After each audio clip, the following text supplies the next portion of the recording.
హైదరాబాద్ హైటెక్స్ లో జరిగిన Telangana Gaddar film awards function కు తెలుగు ఇండస్ట్రీలో చాలా మంది సినీ రాజకీయ ప్రముఖులు హాజరయ్యారు. బాలకృష్ణ, విజయ్ దేవరకొండ సహా చాలా మంది దర్శకులు, హీరోలు హాజరయ్యారు. ఈ వేడుకలో రేవంత్ రెడ్డి, అల్లు అర్జున్ ఒకే వేదిక మీద ఉండడం అందరిలోనూ ఆసక్తిని రేకెత్తించింది. సంధ్య థియేటర్ ఘటన తర్వాత ఇద్దరూ ఒక స్టేజ్కి రావడంతో ఎక్కడలేని క్యూరియాసిటీ అందరిలో ఏర్పడింది. ఎలా ఉంటారు, ఎలా మాట్లాడుకుంటారు, ఎదురుపడినప్పుడు ఇద్దరు రియాక్షన్ ఎలా ఉంటుంది అని అందరూ ఆసక్తిగా వెయిట్ చేశారు. ఆ విషయంలో ఇద్దరు చాలా మెచ్యూర్డ్గా ప్రవర్తించారు. అల్లు అర్జున్ రాగానే రేవంత్ రెడ్డి లేచి నిలబడి ఆలింగనం చేసుకున్నాడు. అలాగే బన్నీ కూడా ఎంతో ఆప్యాయంగా రేవంత్తో చాలాసేపు మాట్లాడాడు. చివరిగా ఉత్తమ నటుడు అవార్డు అనౌన్స్ చేసిన వెంటనే స్టేజ్ మీదకి వచ్చిన బన్నీ పాత విషయాలేమీ మనసులో పెట్టుకున్నట్లు కనిపించలేదు.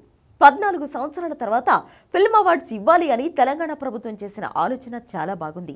ప్రతి సంవత్సరం ఇది ఇలాగే కంటిన్యూ అవ్వాలి అని కోరుకుంటున్నాను అని చెప్పాడు బన్నీ. అక్కడితో ఆకుండా ముఖ్యమంత్రి రేవంత్ రెడ్డి గారికి, ఉప ముఖ్యమంత్రి బట్టి విక్రమార్క గారికి కృతజ్ఞతలు తెలిపాడు. And my respect to the honourable chief minister Shri Revanth Reddy గారికి. అక్కడి వరకు బాగానే ఉంది, కానీ ఆ తర్వాత అసలు సీన్ మొదలైంది. స్టేజ్ నుంచి దిగిపోయే సమయంలో పుష్ప సినిమా నుంచి ఒక డైలాగ్ చెప్పాడు అల్లు అర్జున్. వేట కొడవళ్లు తీసుకుని రప్ప రప్ప నరుకుతా అంటూ ఇండైరెక్ట్ గా వార్నింగ్ ఇచ్చేశాడు Bunny.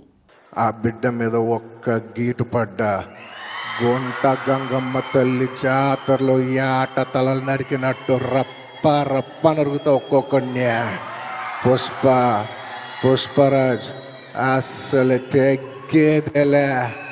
Thank you so much. ఇది అక్కడ ఎవరిని ఉద్దేశించి చెప్పాడు అనేది పక్కన పెడితే, స్టేజ్ మీద ఉన్న రేవంత్ రెడ్డికి అల్లు అర్జున్ అభిమానులు ఈ డైలాగ్ ను అంటగడుతున్నారు. రేవంత్ అన్నకు వార్నింగ్ ఇవ్వడానికి కావాలనే బన్నీ ఈ డైలాగ్ చెప్పాడు అంటూ సోషల్ మీడియాలో ట్రెండ్ చేస్తున్నారు. ఒరేయ్, అంతా బాగుంది, ఇద్దరు కలిసిపోయారు, హాయిగా ప్రశాంతంగా ఉన్నారు కదా, మీరు ఎందుకురా వాటిని చెడగొడుతున్నారు అని మరొక బ్యాచ్ కూడా ట్రెండింగ్ మొదలు పెట్టారు. మ్యాటర్ ఏదైనా కానీ అల్లు అర్జున్ పుష్ప డైలాగ్ చెప్పడం మొత్తం అవార్డ్ ఫంక్షన్ కు హైలైట్ గా నిలిచింది. మరి పర్టికులర్ గా అవార్డు తీసుకున్నాక ఈ డైలాగ్ చెప్పడంతో లేనిపోని అనుమానాలు వస్తున్నాయి.